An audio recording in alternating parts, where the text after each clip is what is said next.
एक बार की बात है, गांव में रहने वाला एक युवा लड़का इस बात से संबंधित है, उसके मन में हर समय कोई न कोई नकारात्मक विचार रहते हैं। उसके मन की बकबक कभी शांत नहीं होती। वह या तो अपने अतीत के बारे में सोचकर पछताते रहती है कि काश मैंने इस काम को ऐसे कर दिया होता है, उस काम को वैसे ही कर दिया जाता है, या फिर वह अपने भविष्य के बारे में सोच कर डर रहता है कि कहीं ऐसा हुआ तो क्या होगा, कहीं मैं सक्सेसफुल ना हो जाऊं, कहीं मैं कोई सामान्य ना हो जाऊं, अन्यथा से कारण लोग मेरा मजाक उड़ाना शुरू कर देंगे। और ऐसे ही कई सारे नकारात्मक वह सफलता से एक विचार उसके मन में हर समय रहते हैं। वह हमेशा एक ही है, विचारों में खोया रहता है और अंदर से नजारा हुआ सा रहता है।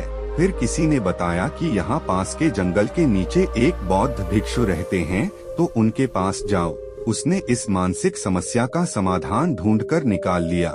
वह एक बौद्ध भिक्षु के पास है और वह अपनी सारी समस्या उन्हें बताता है। बौद्ध भिक्षु उस लड़की की बात पूरी ध्यान से सुनते हैं और कहते हैं, तो आप क्या जानना चाहते हैं? लड़की ने कहा, मुनिवर, मैं अपने मन को खाली करना चाहती हूँ। मैं आपसे यह जानना चाहता हूँ कि मन को खाली और साफ कैसे करें? भिक्षुक ने कहा, मन को खाली और साफ करना कोई 1-2 दिन का काम नहीं है, यह बहुत ही लंबी प्रक्रिया है। तो क्या तुम इसके लिए तैयारी कर रहे हो? लड़के ने कहा, हाँ मुनिवर, मैं बहुत बड़ी प्रक्रिया से तैयारी के लिए। बौद्ध भिक्षु ने कहा, मन को नकारात्मक विचारों से दूर रखने के 6 तरीके। यह 6 तरीके जानने से पहले आपसे एक छोटी सी रिक्वेस्ट है कि हमारी वेबसाइट में एक बेल आइकॉन है, उसे प्रेस करके सब्सक्राइब कर ले ताकि इसी तरह की जानकारी आपको हमेशा मिलती रहे। ऐसे लोगों का साथ छूट गया जो हमेशा के लिए समुद्र तट से दूर चले गए। लक्ष्मी और अनमोल मानव महसूस किए गए। अक्सर हमारे आसपास कुछ ऐसे लोग भी होते हैं जो शायद ही किसी पद और धन में थोड़े ऊपर होते हैं, लेकिन वह अपने इसी पद और घमंड में अपने से थोड़े नीचे के स्तर के लोगों को कुछ भी नहीं बनाते हैं। वह हमेशा अपने से छोटे लोगों को यह महसूस करवाते हैं कि वह छोटी है और जीवन में कुछ भी बड़ा हासिल करने में असमर्थ है। इसके अलावा कई बार हमारे कुछ दोस्त और परिवार के सदस्य भी ऐसे होते हैं जो अक्सर हमें छोटा महसूस करवाते हैं, हमें नीचा दिखाने की कोशिश करते हैं। लोगों के सामने हमारा मजाक उड़ाया जाता है। तो ऐसे लोगों से अलग हो जाएं, दूर रहें, क्योंकि ऐसे लोग होते हैं जो दर्शन में प्रतिष्ठा को नष्ट कर लक्ष्मीन बना देते हैं।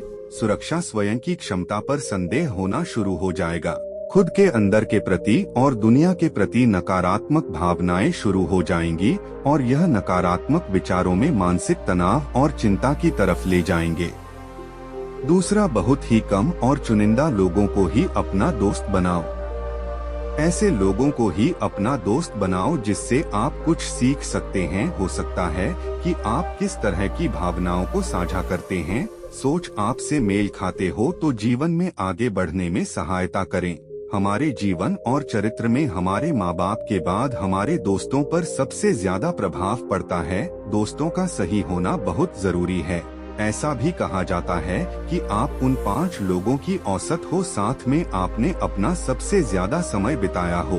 अगर आसपास के 5 लोग साथ हों तो आप अपना सबसे ज्यादा वक्त बिताते हो। ईमानदार हैं तो धीरे तुम ही ईमानदार होना शुरू कर दो। अगर वह 5 अमीर हैं तो तुम भी अमीर बन जाओगे। आखिर तुम वही होते हो।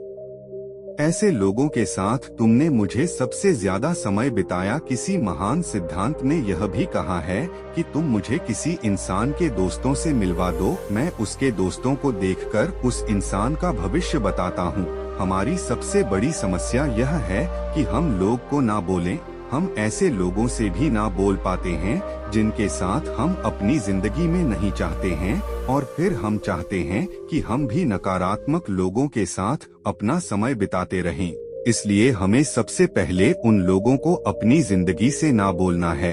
हमें लगता है कि अगर यह हमारी जिंदगी में ना हो शायद हम ज्यादातर खुश रहेंगे।